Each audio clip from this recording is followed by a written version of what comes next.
نواز شریف کی 4 بیماریاں انتہائی خطرناک ہے، حامد میر کا بیان۔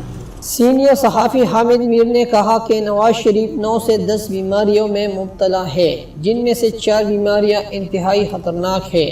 انہوں نے مزید بتایا کہ میڈیکل بورڈ نے حکومت کو یہ تجویز دی تھی کہ نواز شریف کو ایسی جگہ رکھا جائے جہاں ان کی 24 گھنٹے نگہداشت ہو سکے۔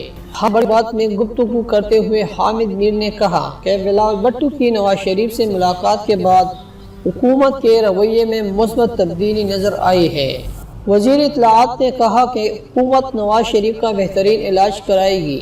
ادھر آج بلاول بھٹو نے نواز شریف کے موقف کا دفاع کیا ہے۔ مسلم لیگ نون کے موقف کا نہیں، حامد میر نے کہا کہ نواز شریف کو معلوم تھا کہ اور جیسے ہی لندن سے پاکستان واپس آئے گی تو انہیں گرفتار کر لیا جائے گا۔ اس وقت مسلم لیگ نون کی لیڈرشپ کا رویہ سب کے سامنے ہے۔ ان کا مزید کہنا تھا کہ عمران خان کی حکومت کے پہلے 6 ماہ ان کے لیے بہت مشکل تھے، تاہم بھارت کے ساتھ کشیدگی کو ختم کرنے اور امن کی بات کرنے کی وجہ سے پاکستان سمیت دنیا بھر میں ان کا مثبت کردار اجاگر ہوا ہے۔